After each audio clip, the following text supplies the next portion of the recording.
Good morning, lovely people. Today I want to talk about something that is out of the norm, but somehow always seems to work. You have to assume the avoidant will always come back running to you, aka be delusional. Operating under the assumption that your avoidant partner will inevitably return changes everything about how you navigate the aftermath of their withdrawal or departure. This isn't wishful thinking or romantic fantasy. It's strategic psychological preparation based on predictable avoidant behavior patterns.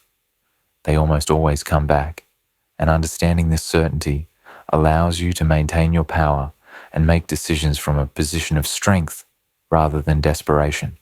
The psychological inevitability of their return. Avoidant individuals are psychologically wired to return to their secure bases when external pressures or internal discomfort become overwhelming.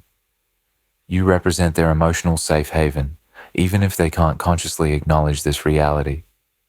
Their attachment system, despite their conscious resistance to intimacy, compels them to seek reconnection when their independent facade becomes unsustainable. The return isn't about love, growth, or genuine desire for partnership. It's about psychological survival. When avoidants face stress, loneliness, or the reality that replacing your emotional availability is impossible, their attachment system activates and drives them back to the familiar comfort you provided. This process is as predictable as any other psychological response pattern. Their need for your specific type of emotional regulation makes your replacement nearly impossible. Other people expect reciprocity, demand emotional availability, or require the kind of vulnerable connection that triggers their avoidant defenses. You offered a rare combination of emotional support without overwhelming demands, making you irreplaceable in their psychological ecosystem. Understanding this inevitability means you can stop torturing yourself with questions about whether they'll return and start preparing for how you'll respond when they do. The question isn't if, it's when, and more importantly, whether you'll be ready to protect yourself from their predictable manipulation tactics. I refuse to sugarcoat this reality. Their return is almost guaranteed, but it has nothing to do with recognizing your worth and everything to do with their inability to function without the emotional services you provided.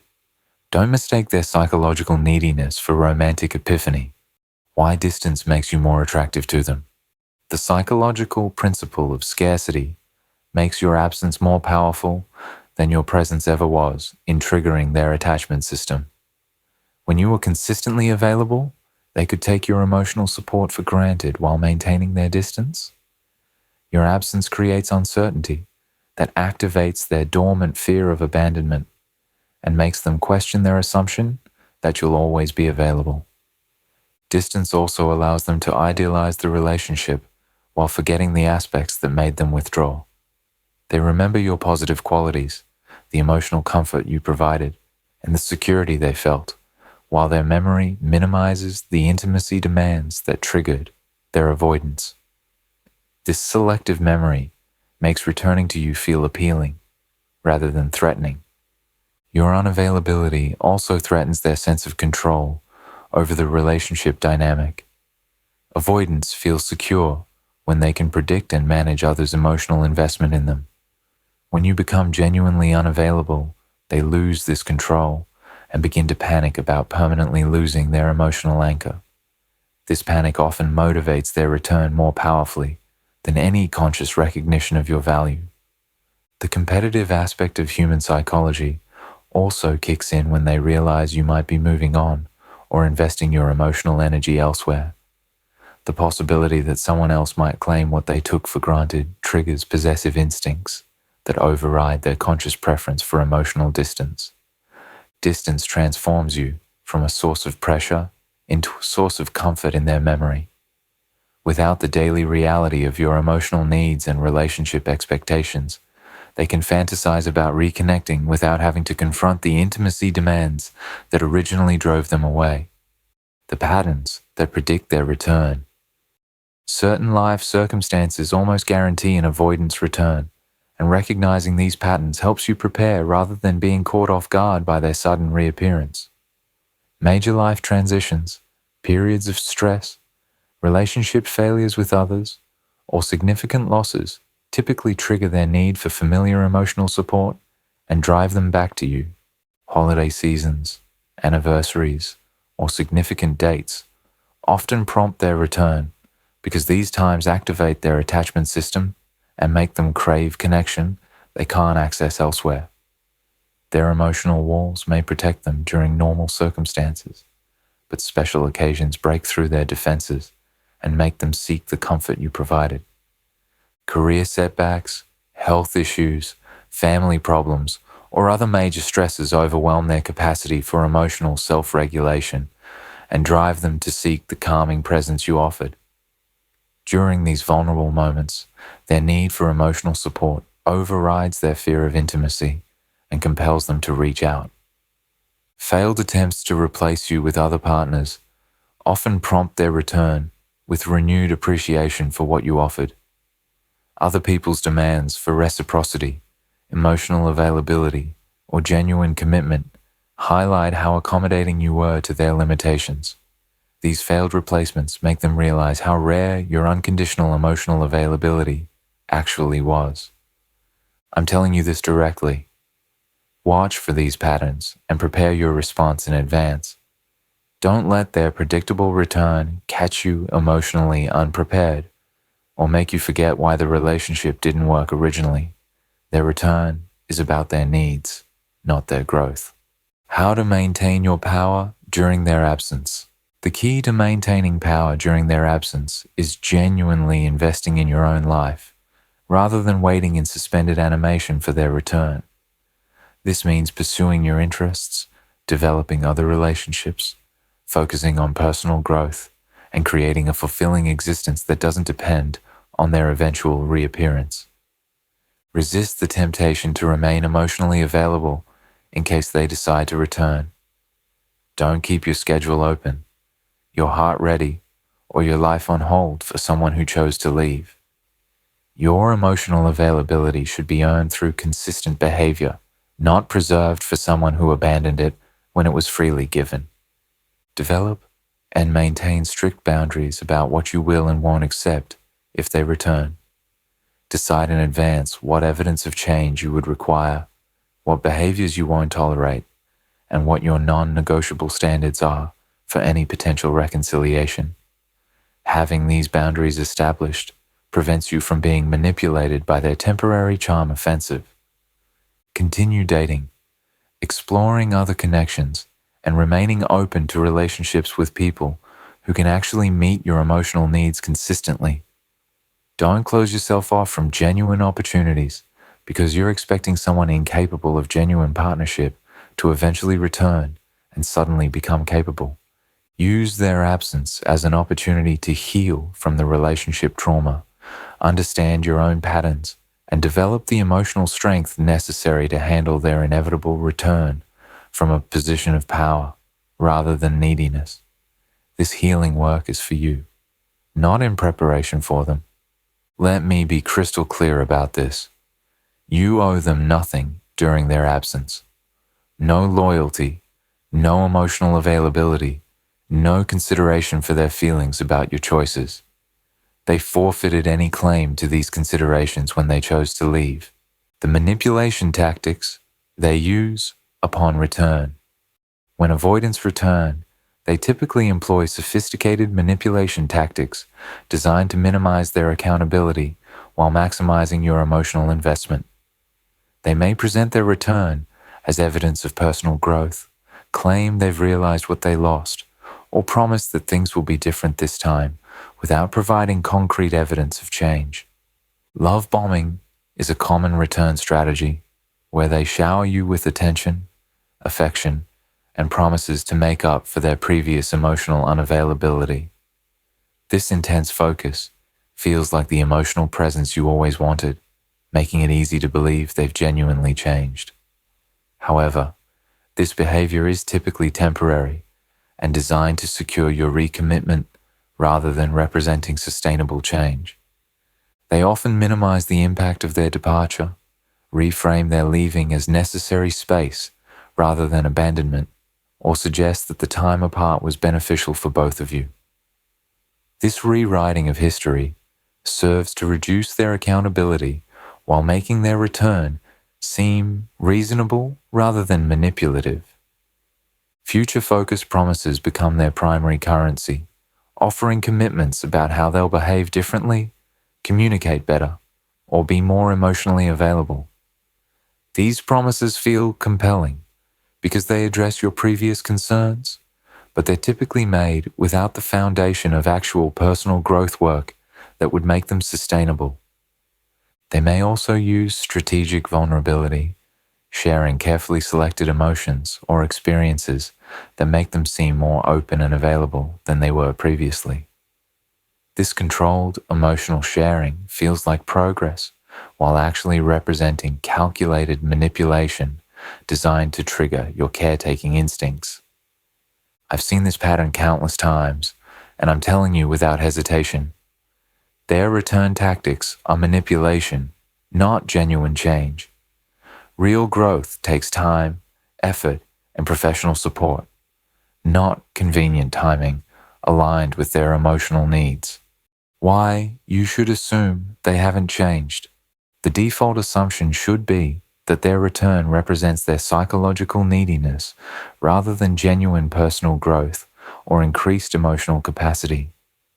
Real change in avoidant attachment patterns requires extensive self-reflection, often professional help, and sustained effort over considerable time periods.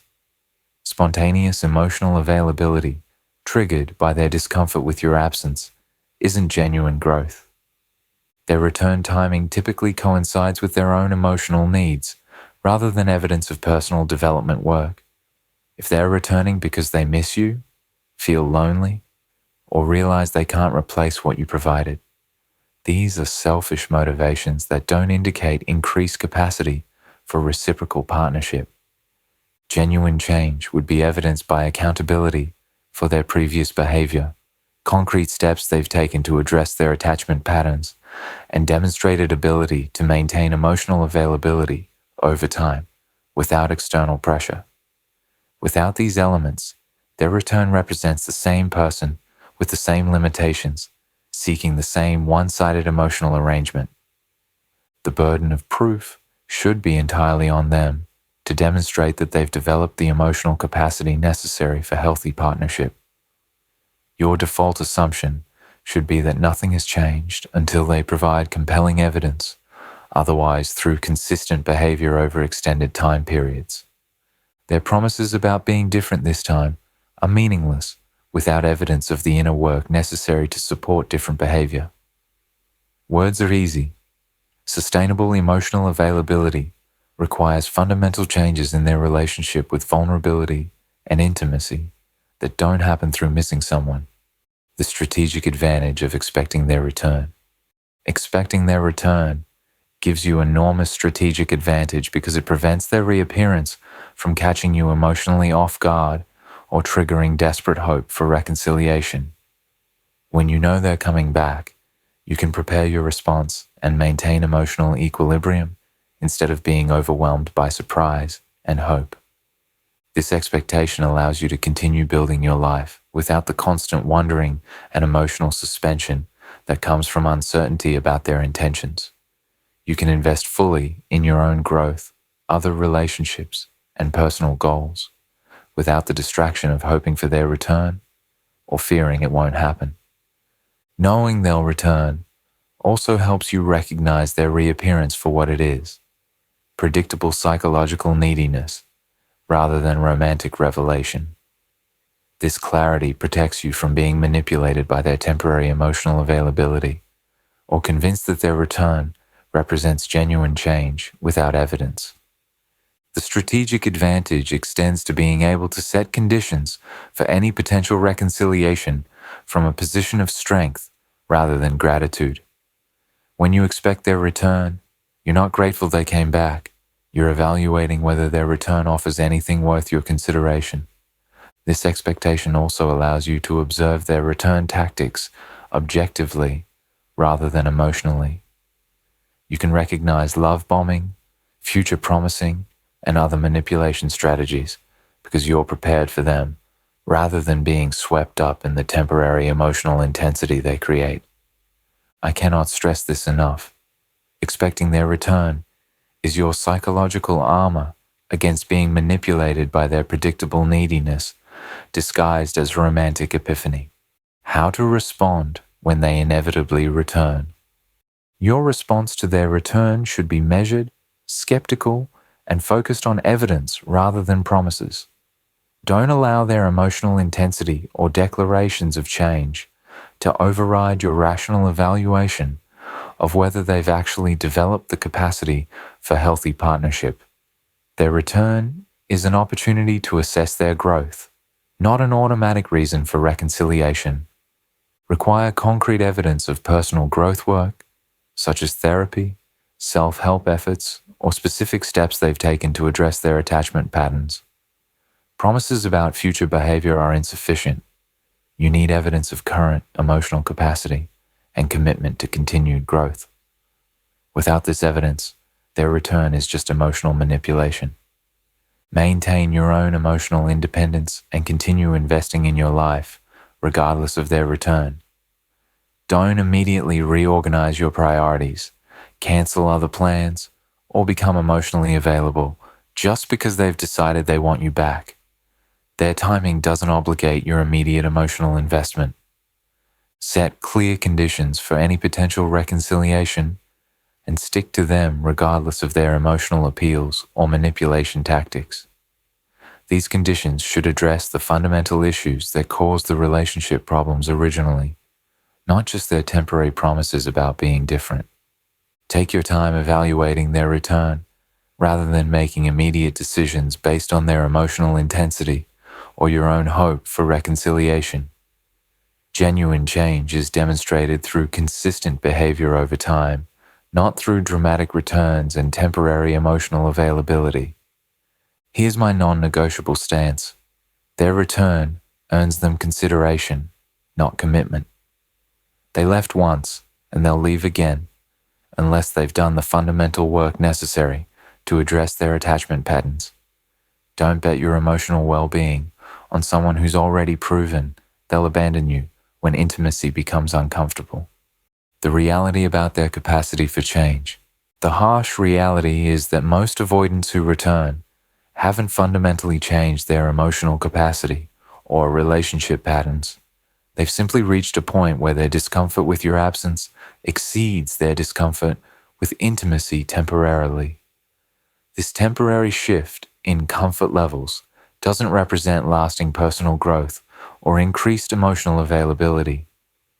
Real change in avoidant attachment patterns requires acknowledging their emotional limitations, committing to extensive personal growth work, and developing entirely new relationship skills over considerable time periods. Most avoidants aren't willing to do this work because it requires the vulnerability and sustained emotional effort they've spent their lives avoiding. Their return often represents their attempt to restore the previous relationship dynamic where they received emotional support without reciprocating, rather than their readiness to create genuine partnership. They want to return to the comfort you provided without having to address the issues that caused the relationship problems originally. The psychological factors that drove their initial avoidance, fear of vulnerability, discomfort with intimacy, need for emotional control, don't disappear simply because they missed you or realized they couldn't replace what you offered. These deep-rooted patterns require professional intervention and sustained personal commitment to change. Accept that their return likely represents their neediness rather than their growth, and protect yourself accordingly. Hope for change if you want, but don't base your decisions on potential that may never materialize. Base your choices on their demonstrated capacity for emotional availability and genuine partnership, which their return alone doesn't prove they possess.